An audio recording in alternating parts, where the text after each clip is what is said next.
Hi అండి. ఇప్పుడు నేను చేస్తున్న ఈ వీడియో మన రైతన్నల కోసం ఈ వీడియో చేస్తున్నాను. ఇప్పుడు మనకు కనిపిస్తుంది ఇది దోమపోటు తగిలినటువంటి వరి పంట. ఇది దోమపోటు తగలడం వల్ల వరి పంట ఈ విధంగా ఎండిపోయి ఈ విధంగా ఉంది. ఇది మొత్తానికి ఇప్పుడు వెన్నుదీసిన స్టార్టింగ్లో మనకు ఈ విధంగా దోమపోటు అనేది మనకు వరి పంట మొదట్లో ఈ విధంగా కనిపిస్తుంది. ఈ విధంగా దోమ కొట్టేయడం వల్ల ఈ విధంగా మొక్కని ఈ విధంగా ఎండిపోయి ఈ విధంగా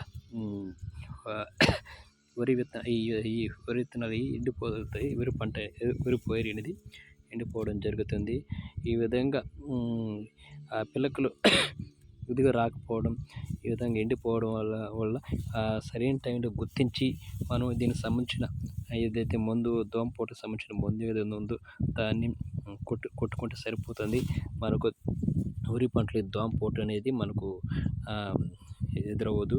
ఇది ప్రధాన సమస్య అయిపోయింది. ఇప్పుడు ప్రజెంట్ వచ్చి ఇదిగాన మనం సరైన టయానికి మనం దోమపోటు అనేది మందు కొట్టకపోతే ఈ 3 నెలలు వెచ్చించినటువంటి మనం ఈ 3 నెలలు కష్టపడ్డది ఏదంటే ఇప్పుడు మన చేతికి వచ్చే టైంలో మనకు ఇది పంట అనేది పూర్తిగా దెబ్బతినే పరిస్థితి ఉంటుంది. దీన్ని మనం కరెక్ట్గా సరైన సమయంలో గుర్తించి మనం దీన్ని ఒకసారి సరైన మందు పిచికారి అంటే కొట్టుకోవాల్సిందే చెప్తున్నాను. అదే కాకుండా తర్వాత నెక్స్ట్ వచ్చి ఇది మెడ విరిపోయినది కూడా అది కూడా ఇప్పుడు వెన్నుదీసిన టైంలో మనకు అనేది కనిపిస్తుంది. మనం మెడ విరుపు అనేది మనకు ఆల్రెడీ ఇంతకుముందు కొట్టినాము.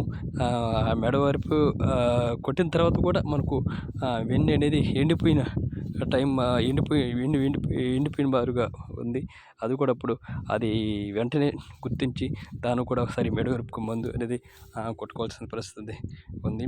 ఇప్పుడు మనకి ఇది కనిపించే పంట మటుకు బీపీటీలు స్టార్టింగ్ నుంచి మనకు కంపల్సరీగా ఏ టయానికి ఏ తెగులు పడుతుందో కనిపెట్టుకొని ఉండాలి. ఏ తెగులు పడిందో వెంటనే గుర్తించి ఆ తెగులుకి వెంటనే మనం దానికి సంబంధించిన మందు తీసుకొచ్చి కొట్టుకుంటే అది వెంటనే నివారించుకోవచ్చు. ఇది రైతుల కోసం వీడియో చేయాలనే ఉద్దేశంతో ఒక చిన్న వీడియో చేస్తాను. నేను ఈ సంవత్సరం నేను చేసినటువంటి కొట్టినటువంటి మందులు రైతులకు ప్రతి ఒక్కరికి తెలియజేయాలనే ఉద్దేశంతో అన్ని ఫోటోలు తీసి పెట్టాను. కానీ ఒక ప్రణాళిక లేకపోవడం వల్ల ఈసారి చేయలేకపోయాను. నెక్స్ట్ ఈసారి పంటగానే ఒక ప్రణాళిక చేసుకొని రైతులకు ఏం చేసిన బట్టి నేను వాళ్ళకి చెప్పడం, వాళ్ళ ద్వారా నాకు తెలుసుకోవడం అనేది చేసుకోవాలని అనుకుంటున్నాను.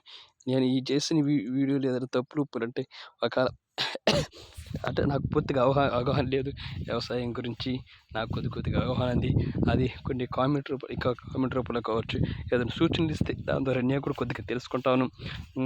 నెక్స్ట్ పంటకి నెక్స్ట్ 2 రోజుకి ఎటువంటి మందులు కొట్టుకోవాలి అనేది నేను కూడా కొద్దిగా తెలుసుకొని వాటికి తగ్గట్టు మందు కూడా కొట్టుకుంటానని మనస్ఫూర్తిగా కోరుకుంటున్నాను. దీంట్లో ఏదైనా తప్పులు ఉప్పులు అంటే మనస్ఫూర్తిగా క్షమించాలని కోరుకుంటున్నాను. ప్రతి రైతన్నలు కోసం ప్రతి ఒక్క రైతులు మంచి పొజిషన్కి రావాలని కోరుకుంటూ, మంచి లాభసాటికి రావాలని మనస్ఫూర్తి కోరుకుంటూ, ప్రతి ఒక్క రైతుకి మంచి జరగాలని మనస్ఫూర్తి కోరుకుంటూ అందరికీ ధన్యవాదాలు తెలుపుకుంటూ థ్యాంక్ యూ సో మచ్.